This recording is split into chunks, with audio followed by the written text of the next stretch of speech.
Now we are set to go to our stories. The first story is here, so let's go there. You know, the political polarization of a harmless statement made by the First Lady did not come as a surprise to us. Critics and social media creators should save us the tired and humdrum rhetoric of making a mountain out of a molehill.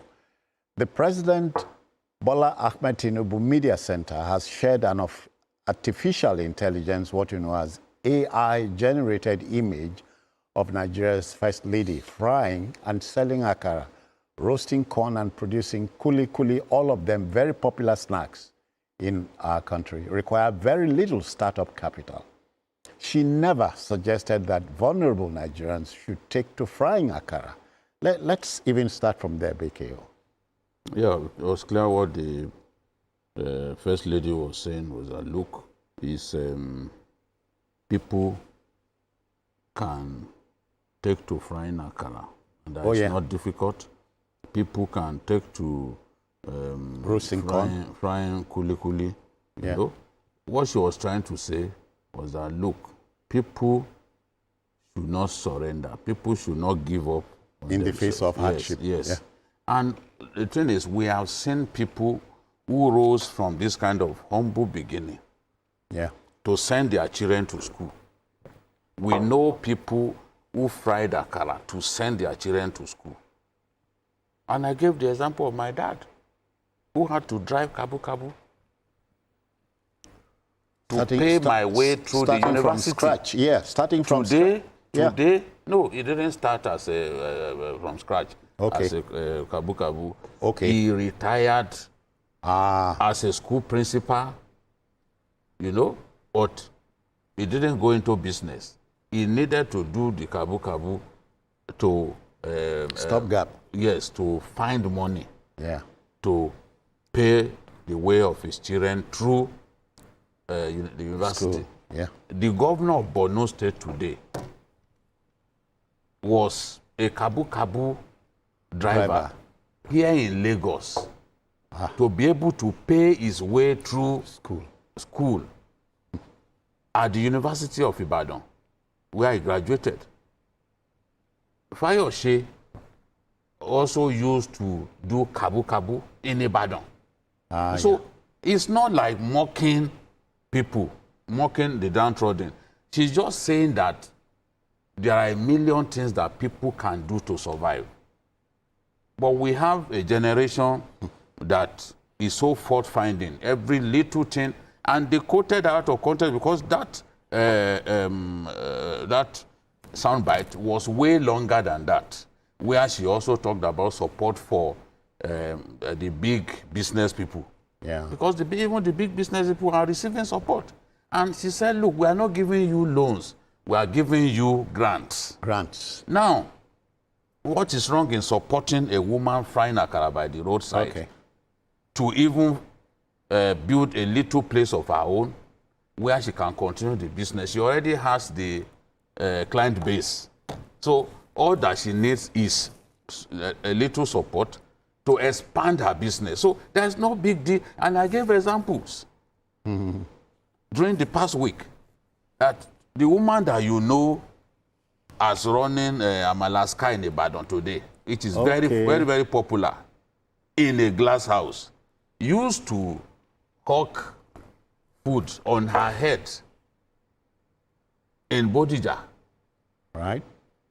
So there is no, it's just like saying, look, when some people are now saying, oh, if we are looking for Nigeria, for our GDP to grow, is this what they will be talking about? But that is elevated ignorance being demonstrated because small and medium-scale enterprises account for the bigger chunk of our GDP.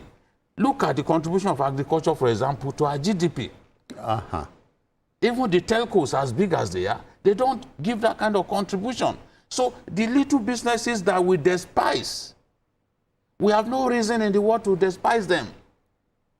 And government does not exist for the big business people alone, or for the people who want to knot ties and stay in their offices. Government exists for the lowest everyday Nigerian. You know, those are the people who need tremendous lifting.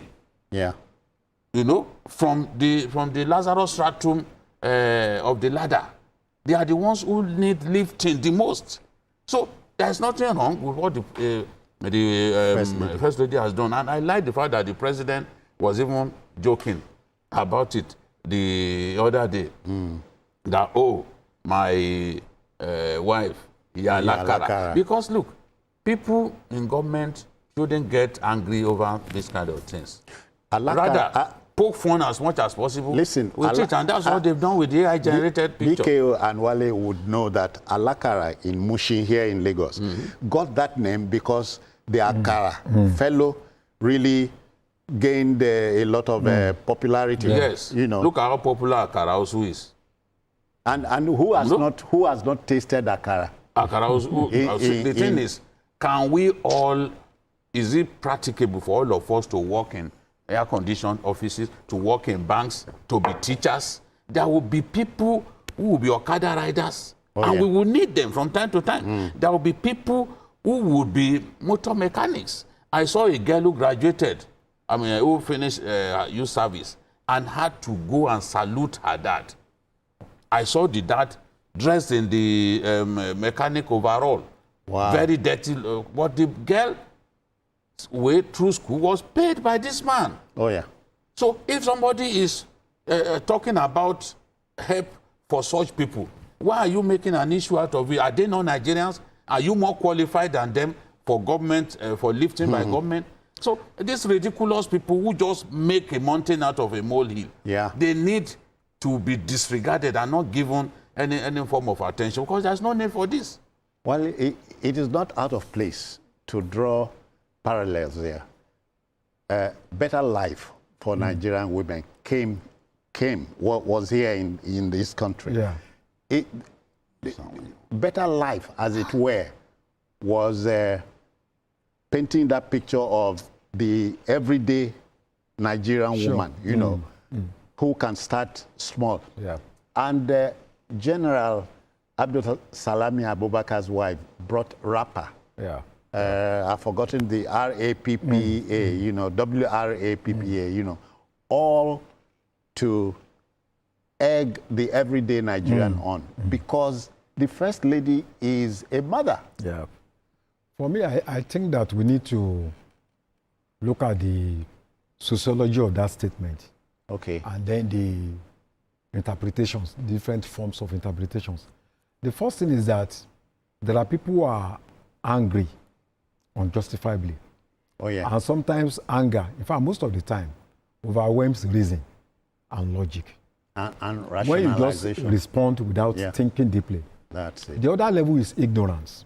A lot of people have not read that statement. They are responding to what other people are saying.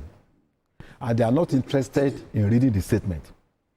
And the other aspect is the colonial mindset of many Nigerians, especially the elite. When you mention Akara, the thing is the food for primitive people, local people. Meanwhile, they eat it. Maybe they eat it. But if she had said, go and do ice cream, they will not talk. Oh, yeah. So it's an insult to even our tradition that you are mocking something that has been there for over 1,000 years. Oh, yeah. You have no respect for it. The other aspect is lack of respect for dignity of labor. Okay. People think that, oh, if you are frying Akara, then you are irritant, you are useless, you are not making any contribution. And I think that kind of mindset, we need to erase it. Any job you are doing, even if you are pushing Omolanke, you are making your own little contribution to the economy.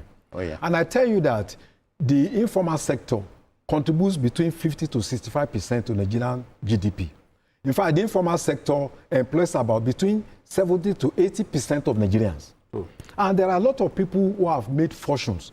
Look at this woman, Yabo Olorunishola Atosu. She's well known, Yaduni Akara. She had 8 children.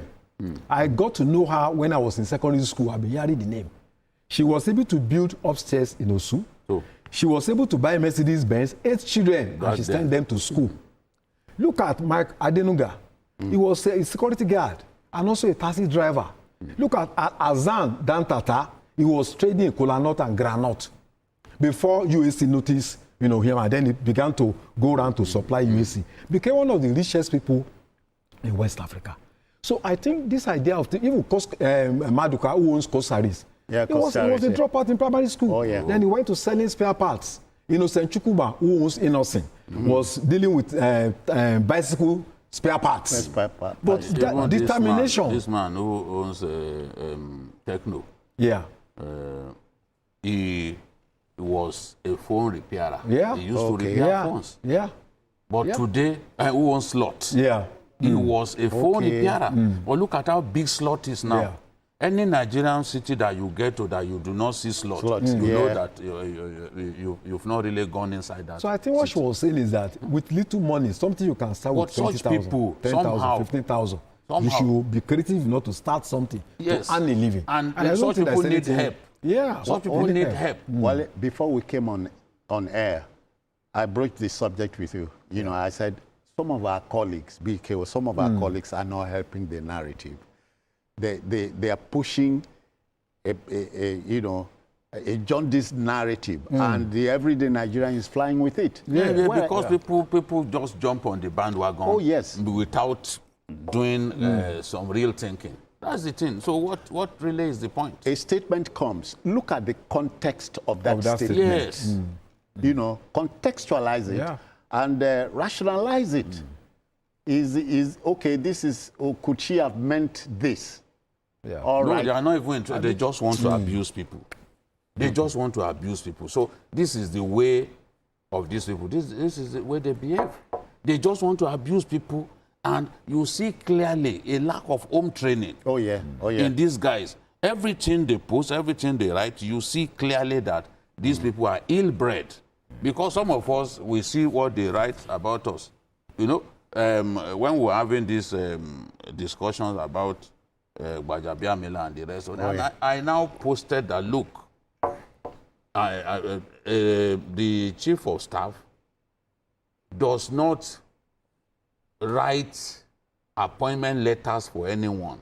It is the office of the SGF that does that. Yeah, so if anybody is brandishing a letter, purportedly appointment letter from that office, it says a lot about, because he is not permitted. He can convey the president's directive or approval for appointment to be made. Yeah. But his office, by law, does not. After all, somebody from this office was given an appointment, and it was the SGF's office that gave her an appointment letter. My own colleague here in the office. So I know this, but they've been abusing me.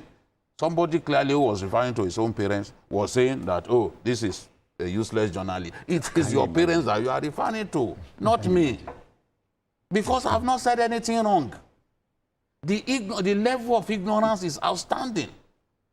You can't believe it. And what is BK, what is even more striking here is, in this business, there are four major principles. The journalist is first and foremost a gatekeeper. Yeah. The gatekeeping function has been thrown to the dogs. Yeah. They allow just anything in and anything out. You know. Second base, Jerry. Oh, yeah. Second base.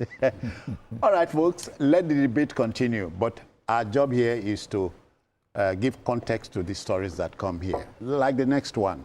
You know, Akara